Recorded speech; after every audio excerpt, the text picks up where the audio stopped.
My family's first car was a 1950 Chevrolet. We bought it in 1953 as a used car, and there were 3 boys and 3 girls, mom and dad, and no seat belts. There weren't seat belts in cars in the 1950s. It wasn't until 13 years later in 1966 that you had the option of getting a seat belt in your car at the dealership. You paid extra and they would install it for you. And then it wasn't until 1974, some of you probably remember this, Congress passed a law that you couldn't start your car unless your seat belt was fastened. And you know how long that lasted? Less than a year. Americans didn't want people telling them what to do and how to take care of themselves, which is fine. But it's not fine when it comes to taking care of patients. So healthcare has got to move into the seatbelt era with a hard stop where your car doesn't start until you've done everything that science tells us is highest quality, safest care, and best service for patients. What Dr. Chuck Denham and his team has done is doing for American and hospitals beyond our borders what seatbelts did for cars. He is a world-renowned safety expert, and he's using his philanthropic social entrepreneurship to, and this is his mission, save lives, save money, and increase value in the community. And it's a mission that he's lived for decades. 84 is when he started his not-for-profit organization that his life and his time and that group focuses all their efforts on those 3 things: saving lives, saving money, and increased value in the communities that are served. He's also done the seatbelt work in our hospitals in many other venues with many other hats. He leads the National Quality Forum's Safe Practice Group. He leads the Leapfrog Group's Safe Practice activities that have moved dozens and dozens of well-reasoned, evidence-based best practices into the public domain for all of us and all of our patients to benefit from. He's been involved with not only the Leapfrog, but as editor-in-chief now of a very important journal of patient safety. And through many media and venues, most of you may have seen the Discovery movie that was his idea, his brainchild, his director, his producing, and his financial support in part that helped it make a wonderful global impact, Chasing Zero, that thousands and thousands of people have seen across the world. His background is a radiation oncologist, and so he's footed in and based and grounded in the care of patients. And he brings that passion for saving lives to his work in leadership on our planet. There are 2 kinds of people. There are some people that want to be great, and some people that want to do great things. Dr. Denham is the quintessential epitome of a servant leader wanting to do great things, and he is, and it is a pleasure and honor for me to introduce to you Professor Chuck Denham, our first of its kind Professor of Healthcare Systems Engineering in the Mayo Clinic College of Medicine. Chuck, it's an honor to have you here at our conference and sharing your thoughts and wisdom with us.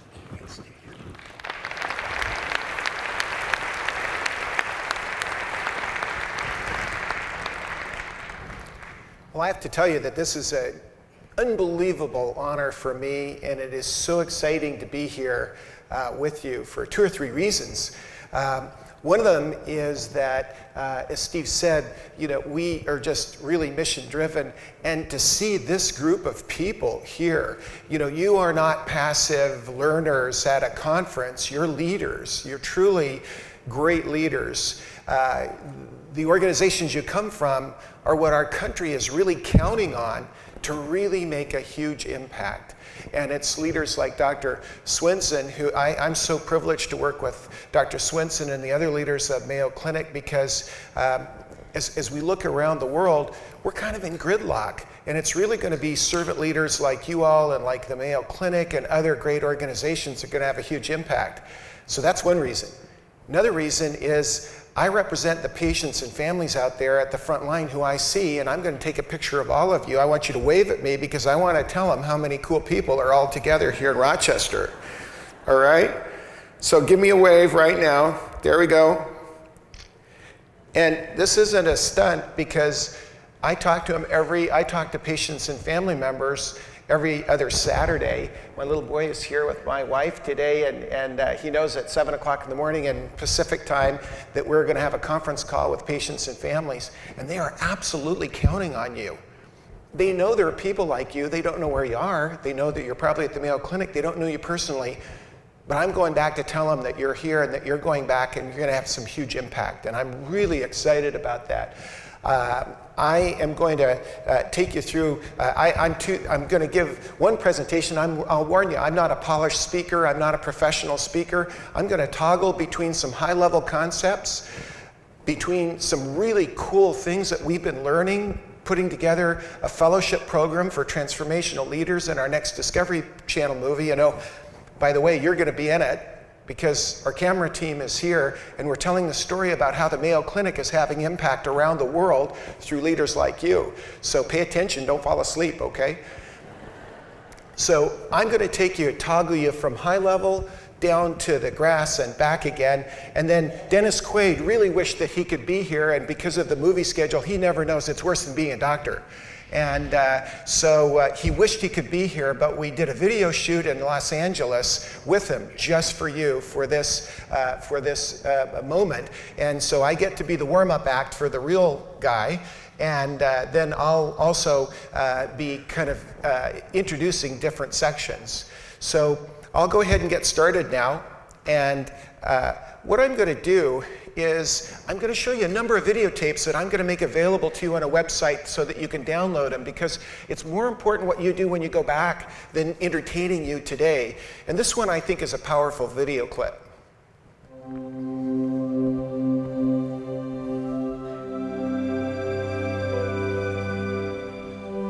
General opinion's starting to make out that we live in a world of hatred and greed. Seems to me that love is everywhere. Often it's not particularly dignified or newsworthy, but it's always there. Fathers and sons, mothers and daughters, husbands and wives, boyfriends, girlfriends, old friends. This footage was shot by a hidden camera, which was in Heathrow Airport for a whole week. This was my inspiration, and I just saw these people just all hugging and kissing, and you realize that behind normal people in the park and in the street, there's all these stories of love.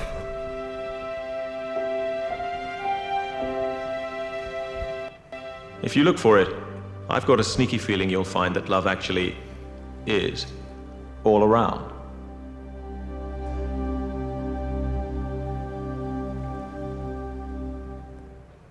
So I'm going to hope that I can show this not just to get you warm and fuzzy about the patients you serve, but could there be something more about this emotional piece that's something to do with leadership? Maybe so. Let's take a journey together and just kind of think about that.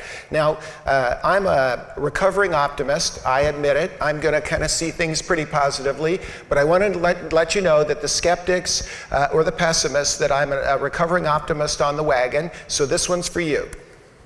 Does everyone know what this is? No. Well, it's a lemming. From now on, we're not going to be lemmings. We're going to be leaders. U.S. So, Jim, what are we? Leaders? Yes. Nancy, what are we? Leaders. Yeah. Out.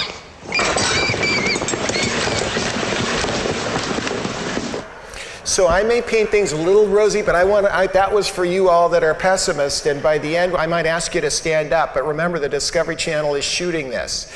So when I talk with Steve and I talk with other people and I read my own bio, I kind of scratch my head myself and I go, how did all these great things keep happening to me? How do I get to work with people like Steve and Dr. Noseworthy and your leadership team and all the great people that are with the Mayo Clinic, and Steve and I are working with the Cleveland Clinic and Harvard, and I'm a senior fellow at Harvard, and you know, have you ever felt like you're kind of an imposter, where you're kind of in a place where, should I really be here? And it's kind of like the Forrest Gump factor. So when I can't explain all these cool things that I've been able to get to do, I just tell them I'm the Forrest Gump of healthcare.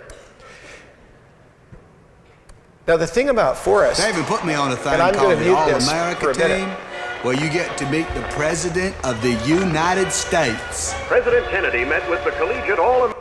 So remember how Forrest, I muted it just for the folks in the back and the sound.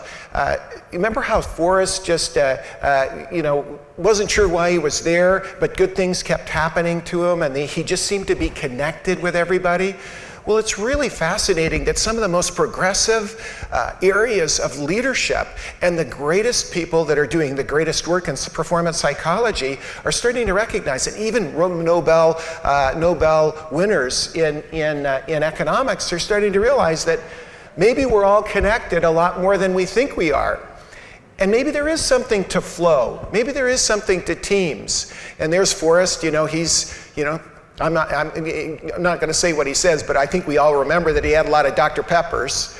And but the issue is that a lot of our leaders now, it's so amazing. Yes, I live in California, but I'm not going to give you a granola save the whales, where's my crystal sort of presentation. But I am going to tell you that we have been researching the very best, most powerful leadership models in the world with our discovery crew. We're going around to manufacturing. We're going around and interviewing the best leaders at Harvard, all the top people in leadership. You're going to hear from Clay Christensen in a little bit, the innovators, the fellow that wrote The Innovator's Dilemma, and then The Innovator's Prescription about healthcare, who has come and advised the Mayo Clinic. And so maybe we are a little more connected than we think. Maybe when an orchestra gets into the mode and don't even have to look at they do not have to look at the conductor any longer, and they're right in the zone. When a hockey team doesn't even seem to look at the puck and the puck goes in. When a basketball team wins a championship. What is that? What is that flow? We've all had it. Many surgeons just love to get into the flow. Software programmers get into the flow. There seems to be a synchrony between people, maybe a collective intelligence. And you know what we're finding? We're finding that the highest performance teams may be led by people that are servant leaders that create the systems in place for teams to become fulfilled in the work they do every day, not just to get paid, not for pay for performance, not to fulfill some measure. So maybe we are all a little connected. Now I'll tell you that it's fun having great multimedia team, and that could be you. Maybe we're all more connected than we think. So I want to just remind you and let you know about another book, a book by the name of Synchronicity. It ties physics to flow, to leadership, and perhaps this connectedness that we have in high performance leadership. So my aims are really to address the leadership practices and technology performance envelope, perhaps the high performance envelope that we can all seek to aspire.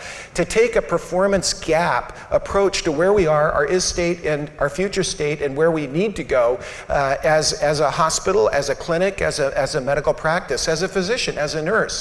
And then engineering for success. We really can succeed by design.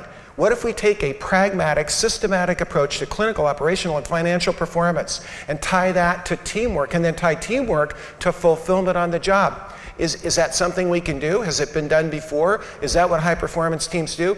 And then to provide some concepts, tools, and resources. So I'm going to keep coming back to this graphic. And basically, if we really take a very, very careful, now let's get in the weeds, a very careful, pragmatic approach to what we're doing in performance, and we evaluate our is state clinically, operationally, and financially, like an ACO might, to take a look at the patient's trajectory through an entire episode of care, perhaps 1 year, perhaps 2 years of treatment.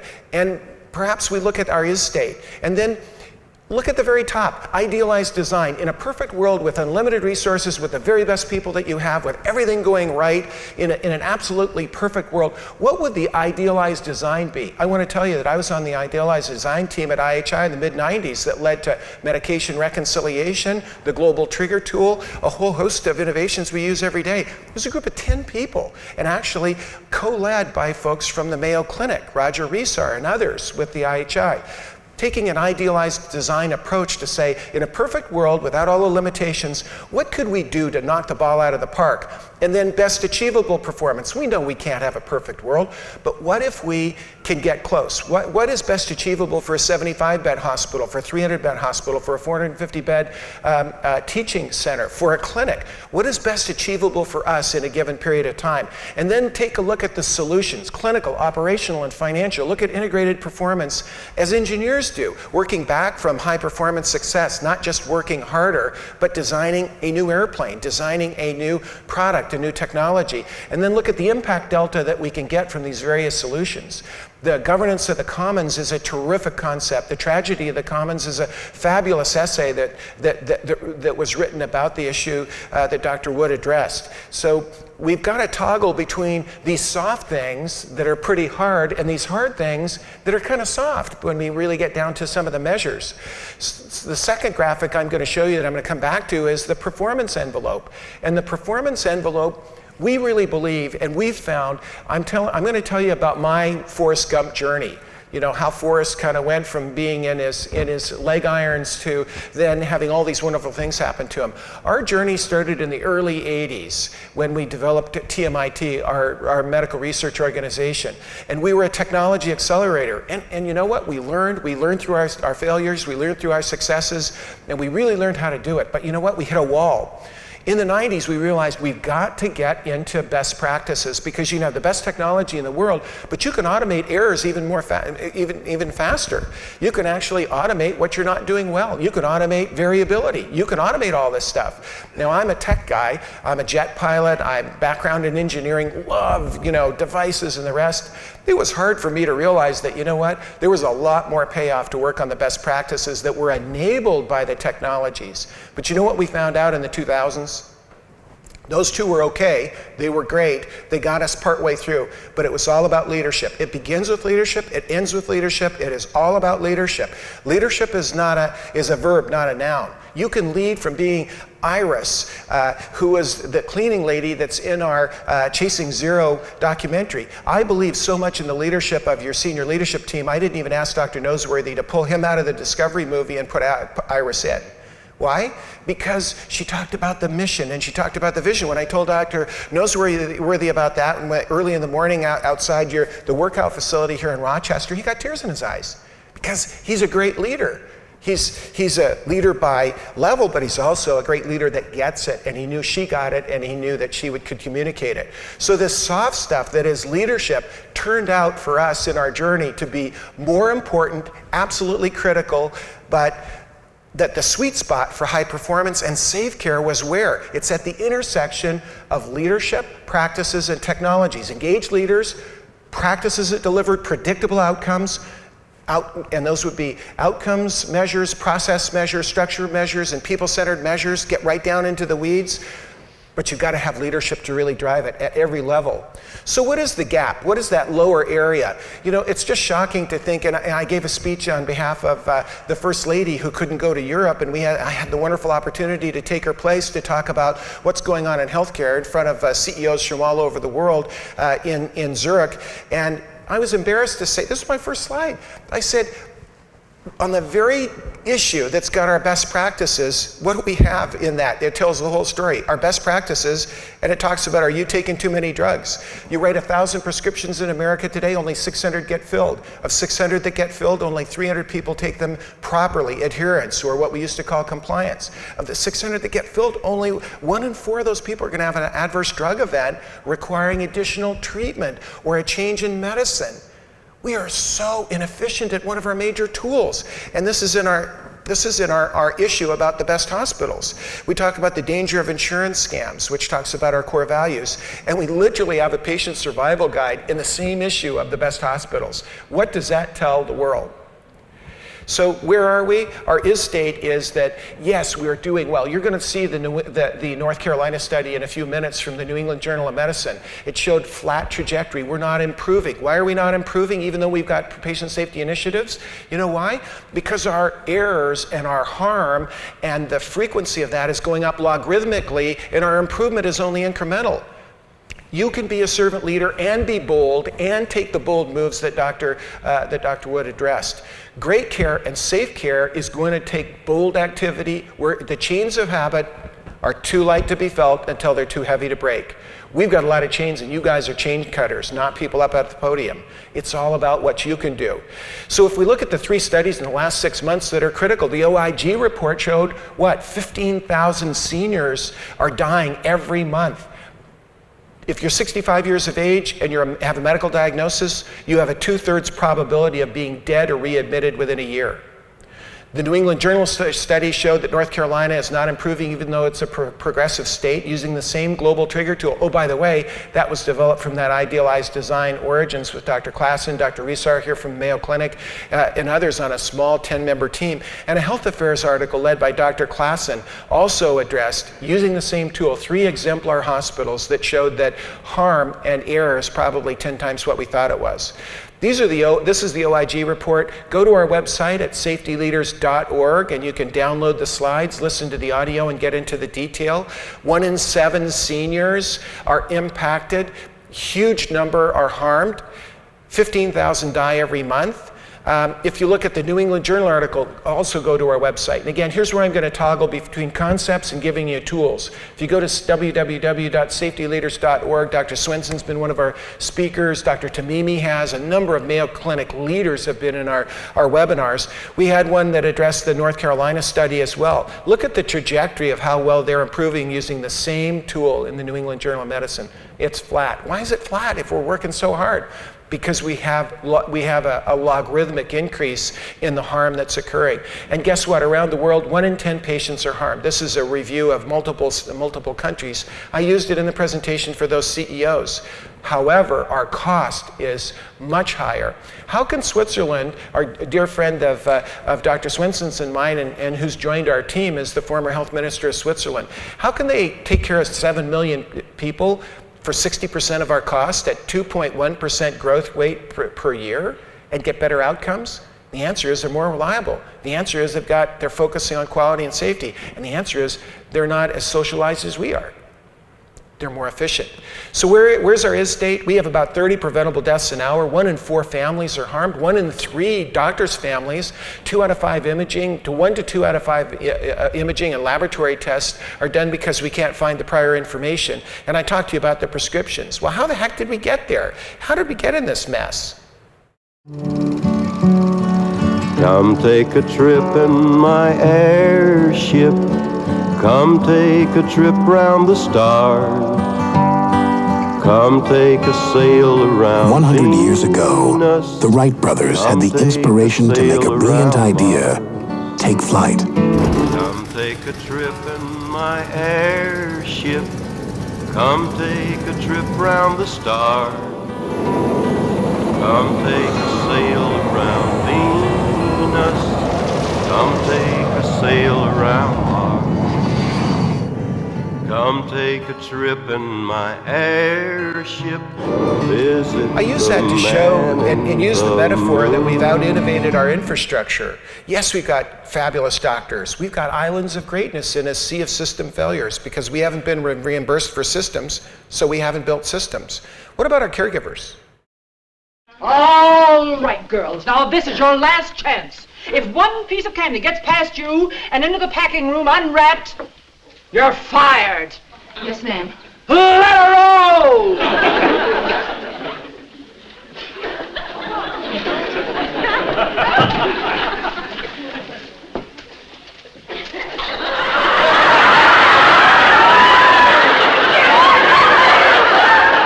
I think we're fighting a losing game.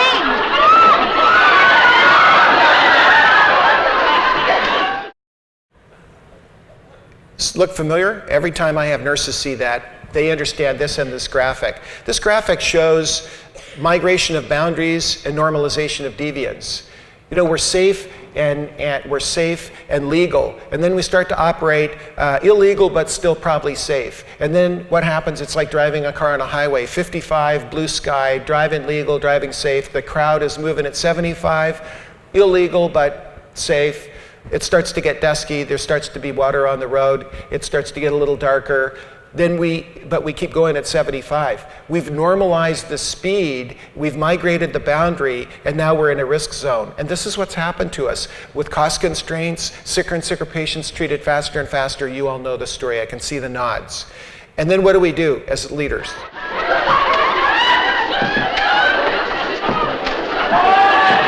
Here she comes.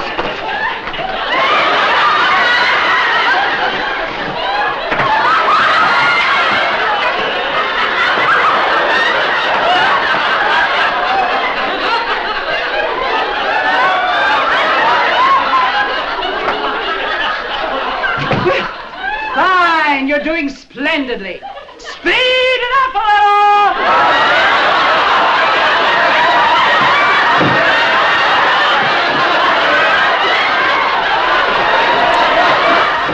So this is how we reward our high-performing units. Well, we can push it a little further. You know, we have less than 300 clinically trained leaders running hospitals in America. They don't know what is too much. They just know that the high performers, we can get another 10%, another 10%, another 10% out of them. They're running cars on a highway. They don't get reimbursed for guardrails, and now they get less money for passengers. So what do? Pick up the pace. We pick up the pace. Unfortunately, we've got invisible deaths through invisible system failures. Another issue is communication. The leaders of the quality movement tell us that communication is a major component of almost every serious system failure. The following clip captures the essence of some of the challenges we face. Watch out!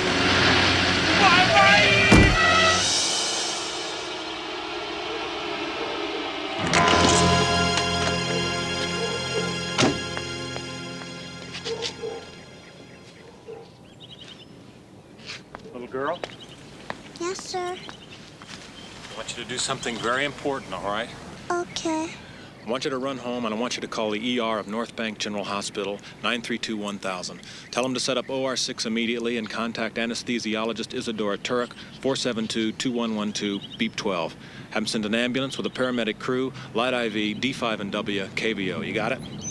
ER North Bank General Hospital, 932-1000, set OR6 contact anesthesiologist Isadora Turek, 472-2112, beep 12. Ambulance with paramedics and live D5 and WKVO.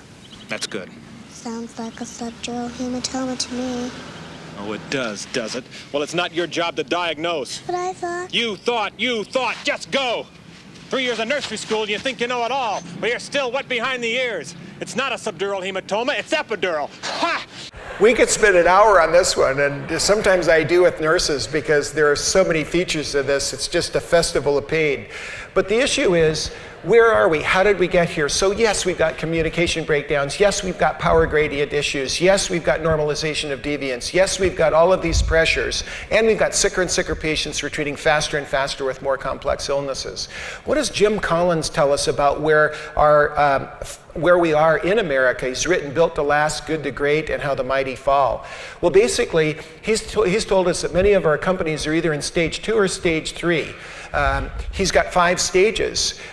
Hubris born of success, undisciplined pursuit of more, denial of risk and peril, stage 4 is grasping for salvation, and 5 is capitulation. Unfortunately, Jim and I and many others agree that our hospitals across the board are likely in stage 2 or 3. What's your number? Sorry? Your number. The amount of money you would need to just walk away from it and live. See, I find that everybody has a number, and it's usually an exact number, so what is yours? More. This is one of the fundamental problems that we have in healthcare today, because many of our leaders and many that lead down at lower levels don't know what the boundaries of safety are. We don't really know we don't have systems to support the care we're giving patients already. And now when we put more production-centered pressure, not patient-centered pressure, we run into problems. And that's where leadership's absolutely critical, and where the engineering of healthcare and services of healthcare there really needs to be a lot of work in this area to really find where is the sweet spot. So our crisis hospital accidents across patient trajectories and financial collapse. Our victims are patients, families, caregivers.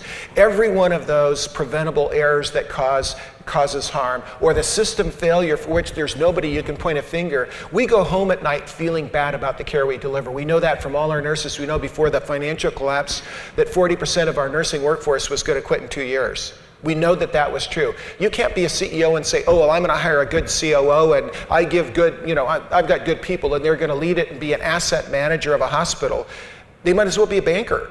I mean, we really need to work very hard at understanding our core business. Like the automotive industry had to start learning about cars again and not managing the assets of the organization.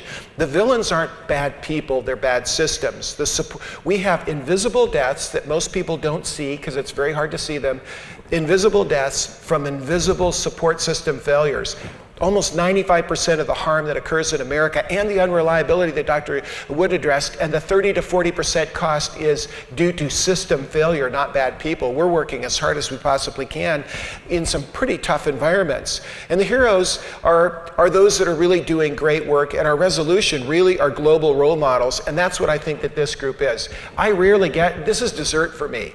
I will tell you that I'm trying to convince people to do a better job with patients, and I don't have an audience like you. This is a joy for me to have people of your core values. However, pack your bags, we're going on a guilt trip.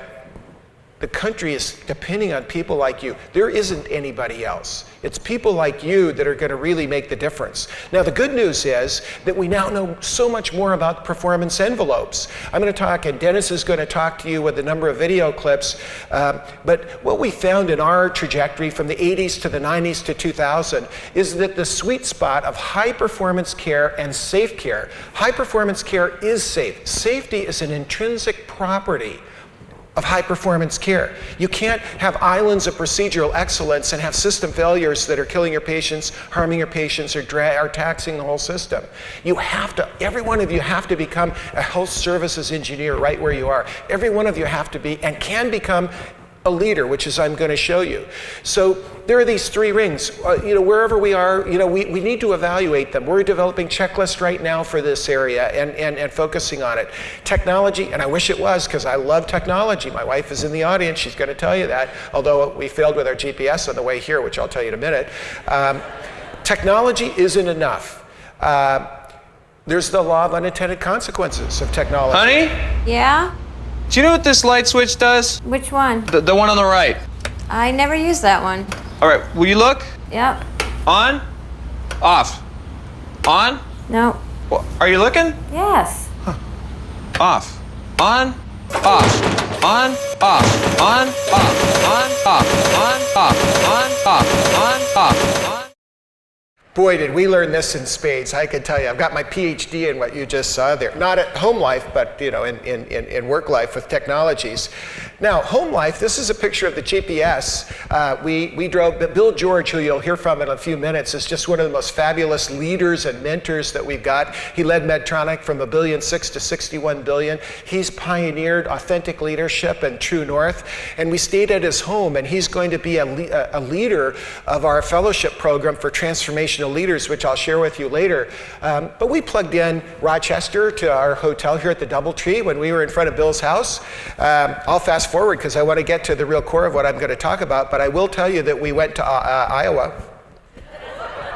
When I turned to my wife, Betsy, she was being so gracious. She's the most wonderful woman in the world. I was on the phone. She turned the volume down on the GPS, and so we blithely continued on, and it was probably squawking. We didn't hear it, but I kept seeing those. The miles are not clicking off as fast as I would think. Now, I'm trained as a pilot. I've had tons of simulator time. I fly jets. I haven't in a while, but I mean, I'm not that rusty.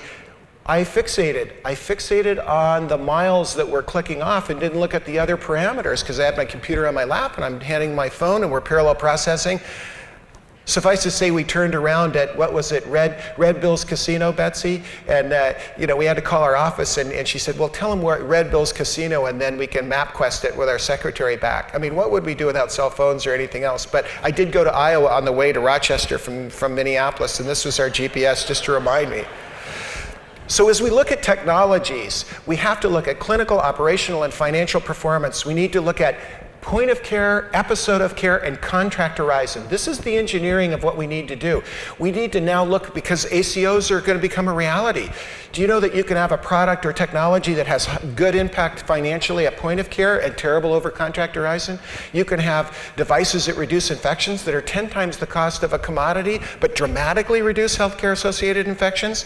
It all depends on where you're measuring it. The variability in measures is not necessarily because we've got lousy measures. It's because what are we really measuring, and we're measuring the impact, clinical, operational, and financial together, and I'm going to show you some examples of that. So every technology we use, leadership, technology, or practice, and the combination thereof, we need to look at this graphic and say, okay, what kind of impact is that going to get? How's that going to get us to best achievable performance?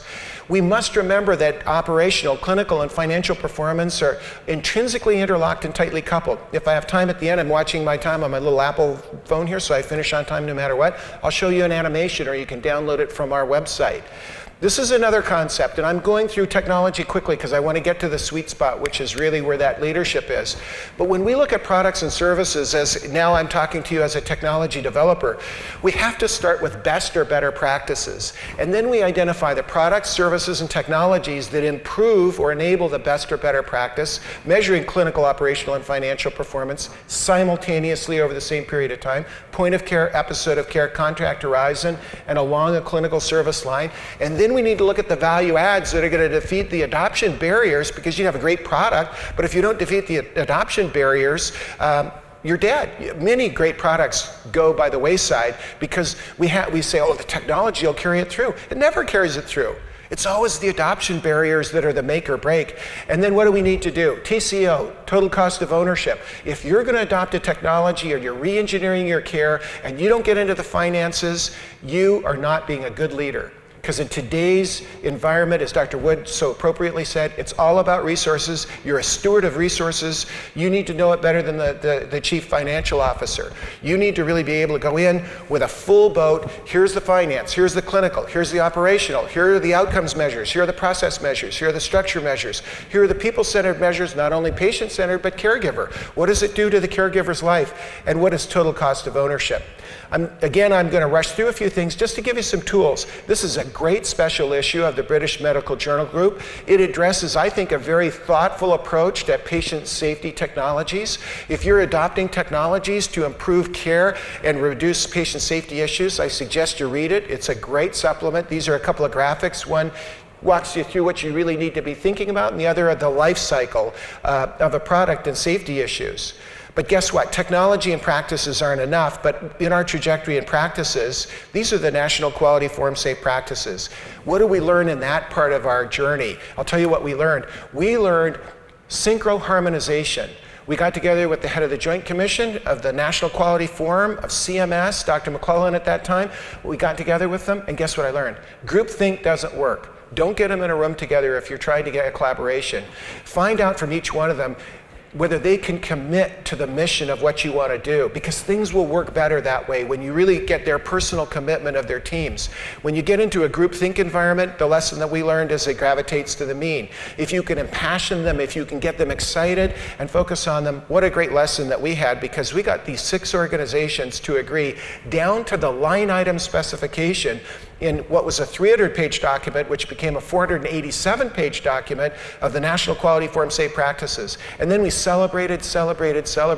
Once they did, and they really committed, and they really stretched, and they really, I really don't want to make that spec do that, but, and I said, look, you can have a crack at it next year. The evidence will be there. And then they really stretched, and they really worked together. Do you know how proud they were that they worked together? And at the beginning they said, Chuck, you're always so optimistic. You know, take a shot at it, but it's Mission Impossible. You know what? I gave them a video clip with them in it with Mission Impossible, the background theme, because they did it. And so that was a huge lesson in entrepreneurship. And guess what? The most important practice wasn't about barcode, and it wasn't about medication management, and it wasn't about imaging, and it wasn't about healthcare-associated infections. It was about leadership. This has provided a template for governance leaders and CEOs to understand what their responsibilities are. And then we dug down into pharmacy leadership and created a practice for pharmacy leaders. They use it as their roadmap. They use it now to get budgets. We knew that that would happen. So using these are not regulations. This is leverage that can give you what you need when you go in to get a budget and you say, Here's, although voluntary, mandatory in some states, here's a practice that delivers against an outcome. So the final thing really is leadership. Why leadership? Well, it's pretty interesting. This is a cool book. I was mentioning this to Dr. Swinson last night. Very cool book, really quick snapshot. For years, we've believed that if you thought about motivation as an operating system, that the 1.0 operating system was biologic need. You know, we have biologic needs for food and carnal pleasure. These are like our base instincts. Okay, I get it. Now 2.0, a guy named Winslow really pioneered business science in the early 1900s. I'm at Harvard across all of the university colleges and spent a lot of time at the business school. They teach extractology. Do you know what that is? How to extract the most amount of money from an ecosystem in the fastest period of time. And they believe it only in carrots and sticks. So when I'm in a case study with them, the guys that are finance guys, they don't believe that people are motivated by anything other than carrots and sticks and biologic need. Well, it turns out that the Nobel Prize winner in 2002 proved them wrong. Proved that we're irrational, proved that there's some kind of an intrinsic factor that drives us. That's how Wikipedia got started and continues to go. That's why people do puzzles. That's why people who can't play instruments, you don't play instruments to get paid or to get a date. Well, maybe some people do. If I did, I wouldn't. I'm sure glad I've got a wonderful girl and don't have to play an instrument, or I wouldn't make it. But the issue is the belief that there's something really intrinsic that goes beyond baits and sticks and rewards and carrots. Well, Bill George pioneered the concept of authentic leadership. And then he wrote Authentic Leadership. He wrote 7 lessons, the 7 lessons to lead in crisis. And then he wrote True North, which is just terrific. And it really talks about how each leader has to go through their own journey and understand their own crucibles. And my wife will tell you, when I got home from this 5.5-day course, it was all I could do to give her a hug and then say, look what I learned. Look what I learned about myself. Look what I learned about the tough times I've had, how my core values were baked. Unbelievable. I'm 55 years old. That's amazing for me to come to that realization. And my team did. We had 6-member teams. The head of Lego was one of my teammates. Head of an aerospace company was another. And we had these small groups, and we went through this self-evaluation of what really drives us. Why? Because an authentic leader can really lead. You can tap that intrinsic juice, whatever it is that gets people to start to work as a team and flow. I show you this picture because I got with my little camera. You see me taking pictures. I took a picture from one corner, the other corner, and the back of this teaching area at Harvard, because Bill got a standing ovation at Harvard Business School from CEOs all over the world. I've never heard of that. So one of our wonderful programmers that's here, Colin, Gabriel, combined it into one panoramic picture, and we gave this to him. And you know what? Here's a millionaire who's done everything in business that you can imagine. And the joy you'll see on his face is amazing. But let me just show you a little bit of what Bill is like. In the 21st century, all the great leaders are going to be collaborative leaders. The old command and control theory is gone. Well, but actually much of medicine is built upon the tops-down theory, the great man theory of leadership. That's not what's going to help patients heal in the future. Now, my wife was raised by her family to think girls aren't leaders, so she never saw herself as a leader. She said, I'm just there supporting everyone else. I say, Penny, you're doing a great job. She organized 25 foundations around the United States to try to change medicine. And I said, this is great leadership. So, well, actually, I'm not a leader at all. All I'm doing is supporting everyone else who's doing all the work. And I said, well, if that isn't leadership, what is? So big realization for a tech guy who became a practice guy in the 90s, who now is obsessed with leadership. The stuff that we're seeing is staggering. The stuff that we see that we could bring to healthcare is amazing. The leaders at the front line are just so instructive. It's just amazing. And here's Bill receiving that plaque. Now this guy has every accolade in the world. The most important thing to him was the people that he mentored, because he has an intrinsic drive to make the world a better place. This meant more to him than any of that other neat stuff. He's on the board of Goldman Sachs, he's on the board of Exxon, he was on the board of Target, he was on the board of all these companies. Well, let's talk about another great leader, Clay Christensen. You may have seen him in the March issue of Forbes. Clay had he has diabetes, he had a heart attack, he had cancer, he had a detached retina, and he had a severe stroke in the space of 3 years. He also wrote the book, The Innovator's Prescription, which I won't go into in detail, but just listen to Clay. You've had an amazing experience in the last few years. You've had diabetes, but you had a heart attack, and you've had a stroke, and you've had cancer. You would be what we call a frequent flyer in our healthcare system. Yeah. So I had a stroke where a clot somewhere landed itself right here in my brain and cut off my ability to speak and to write. So I went out to the airport and got Rosetta Stone for English, and started with level 1 at the very beginning and tried to learn how to speak again. We have a beautiful 6-year-old granddaughter, and she helped me go through those levels. And whenever we came to a puzzle or an exercise, she just beat the pants off me every time. But by going through that with her, word by word, I've been trying to reassemble my ability to speak. Do you think that's a metaphor for relearning the systems that we need to learn about innovation? Oh, I never thought about that. But I do think that a lot of the things that we, the rules that we've learned, I almost wish that we would have a stroke that would wipe those out and let us start again.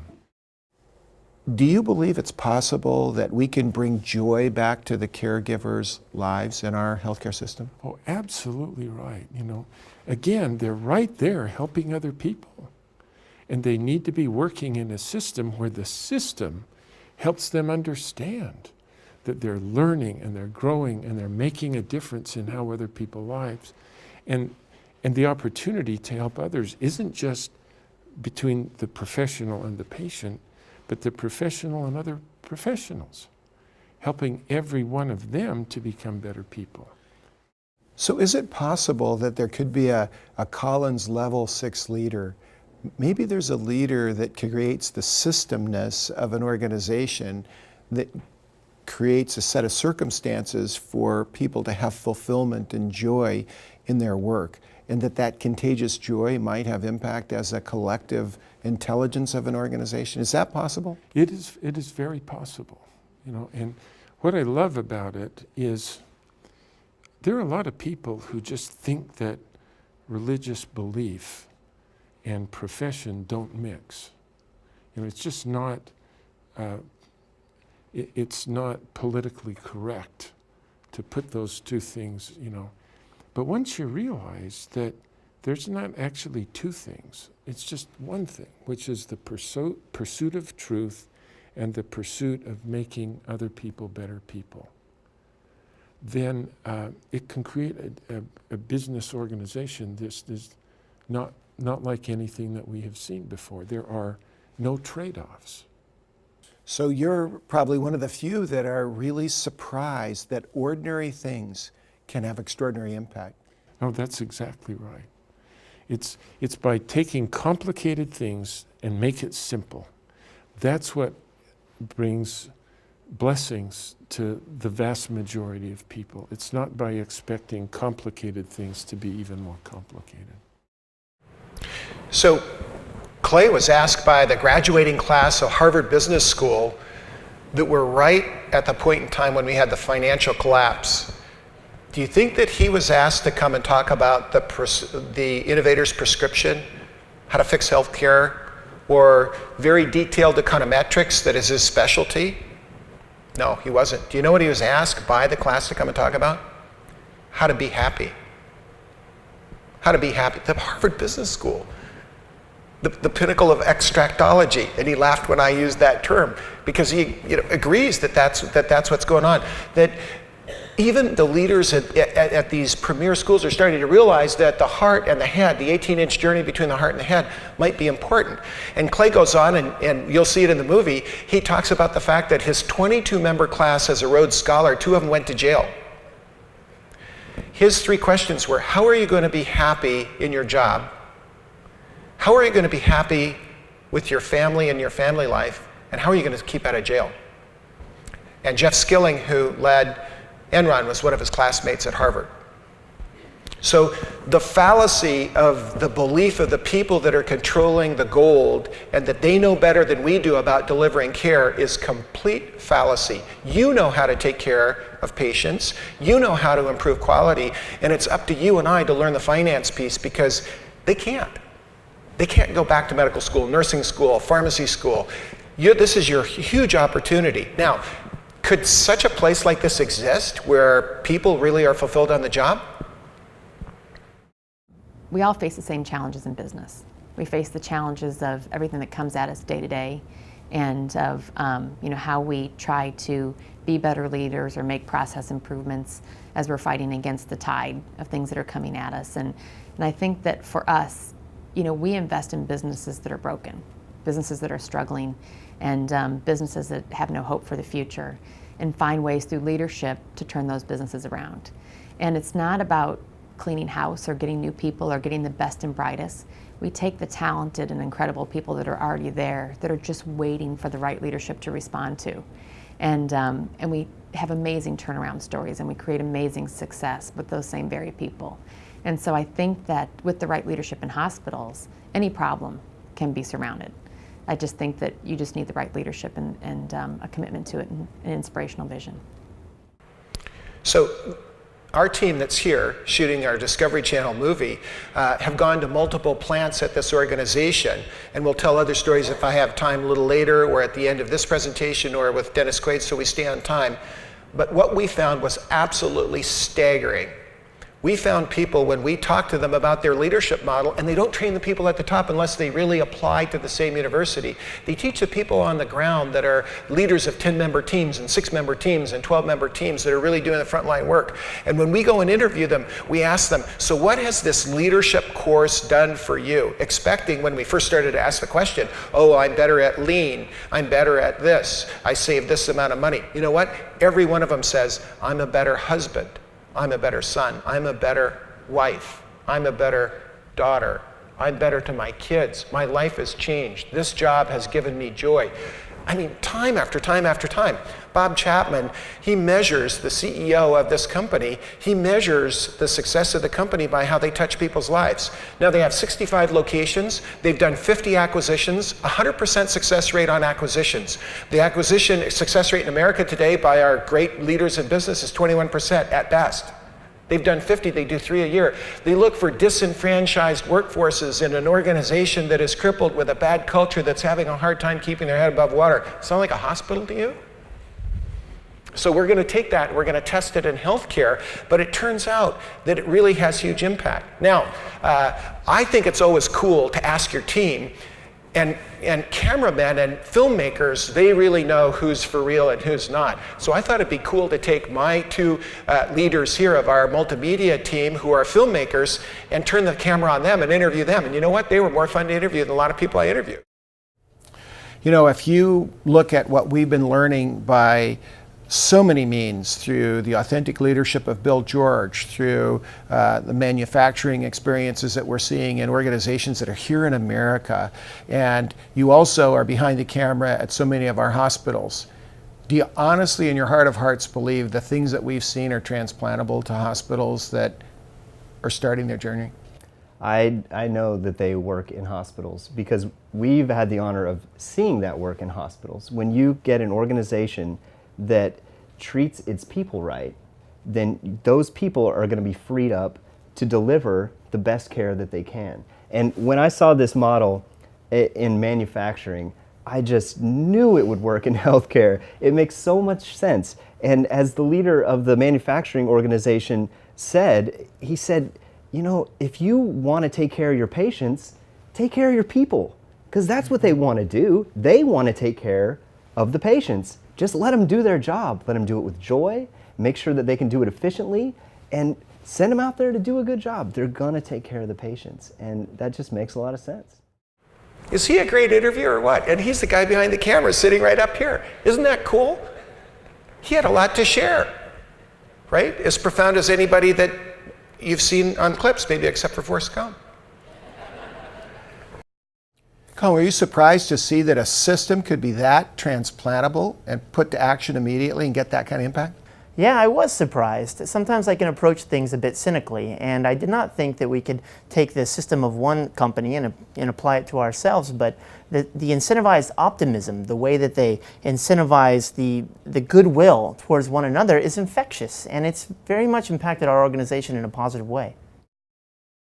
So do you think that this is a granola save the whales, let's have a kumbaya sort of meetings? No, their university is by the minute. I mean, they're like we run our webinars, by the minute. Every aspect of the experience that they design for their people as they train them identifies the fact that intrinsically in their heart and their soul, that if they make them fulfilled, if they make them able to be listened to manage, to improve, to really focus on high performance, that the customer will take care of we can take care of the customer because we've taken care of the people that are on the job. This is so dramatically different than what I see in hospitals at the front line, but it is what I see at the Mayo Clinic and other great organizations that need to be role models.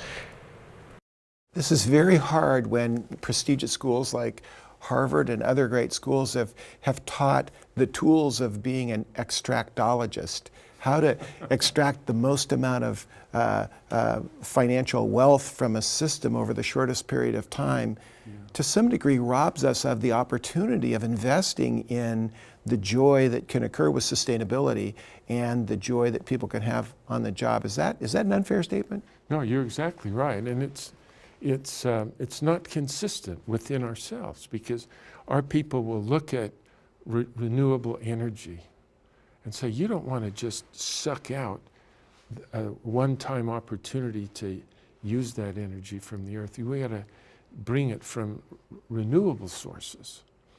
And yet we'll look at our people and say, we'll just use them, as opposed to, it's renewable. And in fact, if what you're trying to do in managing your company is make better people, not just make the products, the products that you make and the profitability you create is a byproduct of making other people better. Now it sounds crazy, but we saw it in action. I mean, the profitability of this company is double Berkshire Hathaway over the same period of time. 50 acquisitions, $1.1 billion in revenue, 3 acquisitions, 100% success rate in acquisitions. Any finance guy is going to say, what is going on? Well, what about our systems, and how do we compare to aviation, and what can we learn?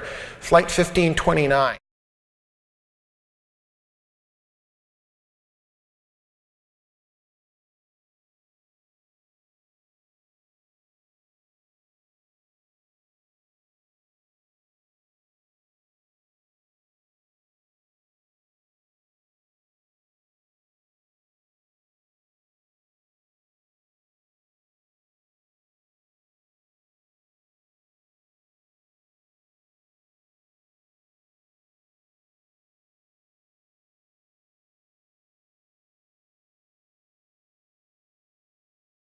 That was amazing.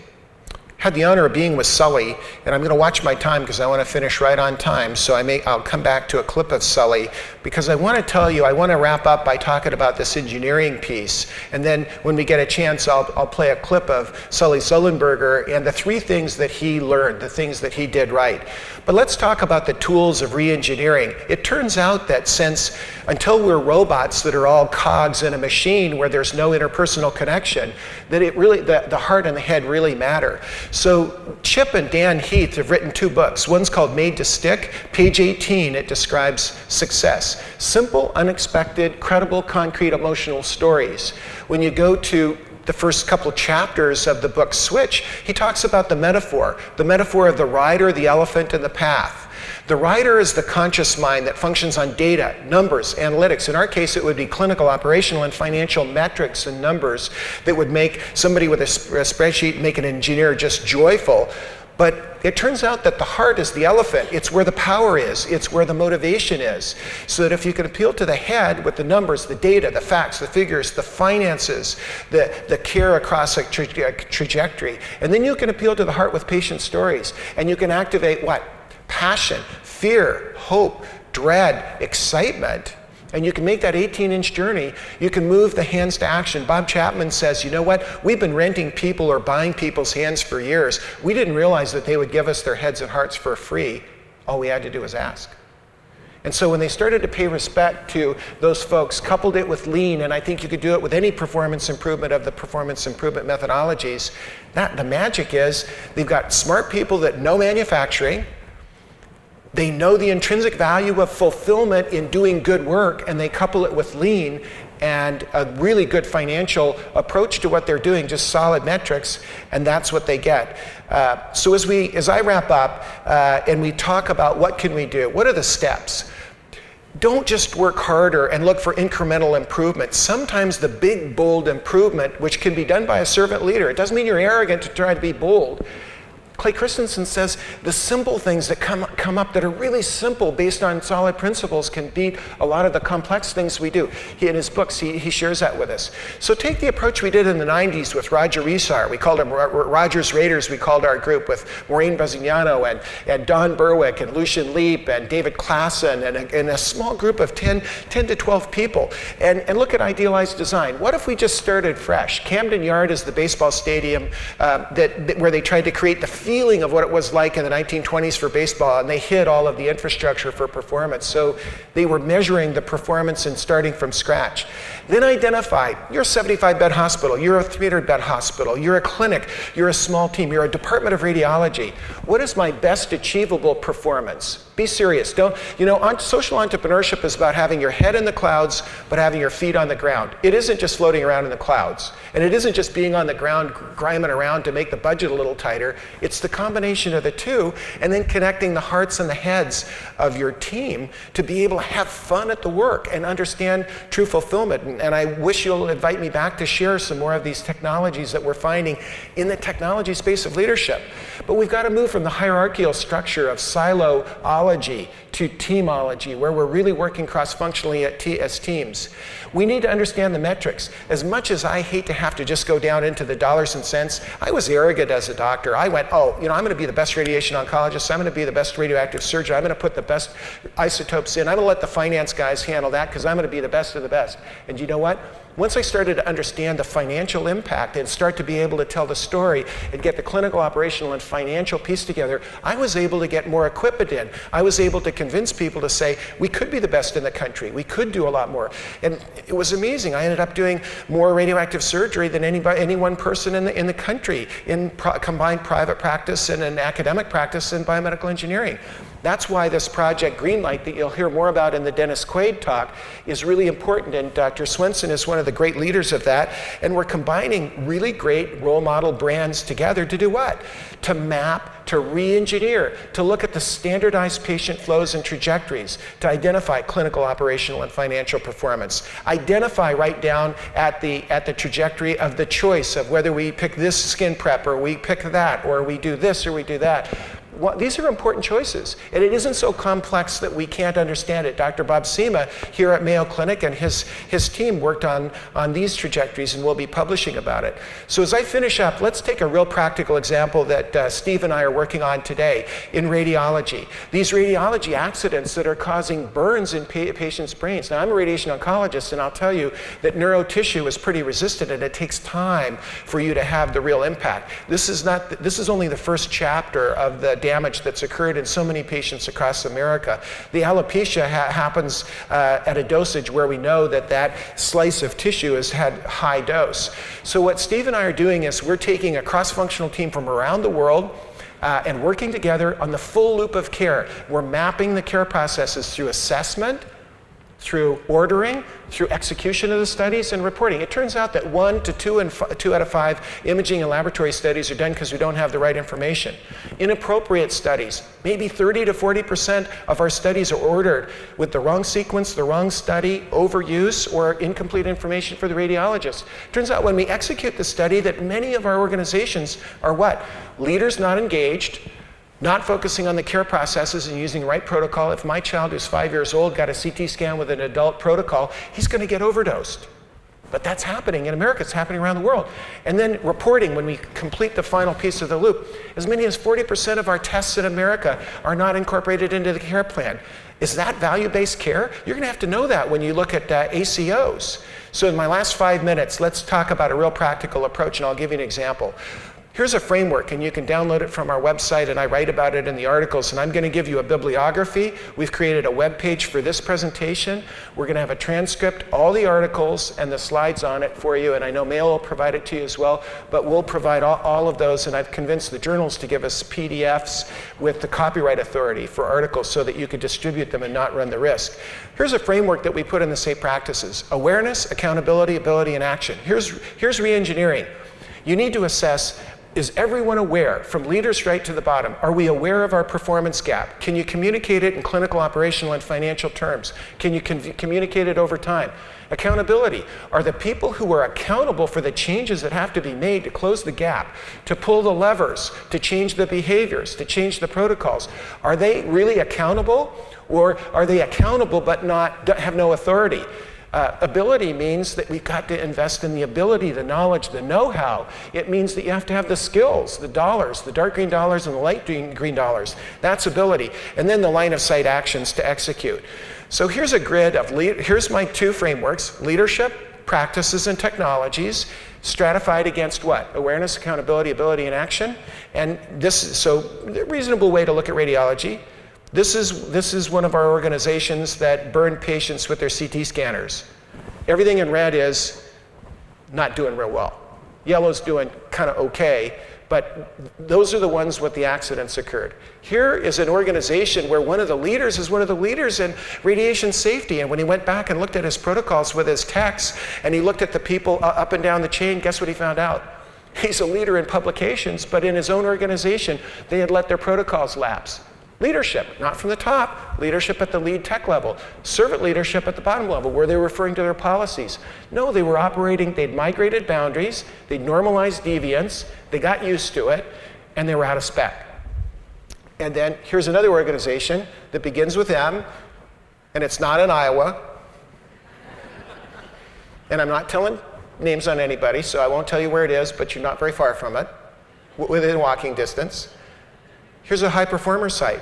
So our project, we're tackling the performance gaps around the full loop. What is the is state? What is the best achievable state? What is the delta? What engineering elements of leadership practices and technologies could we implement at each of the 4 stages around the loop?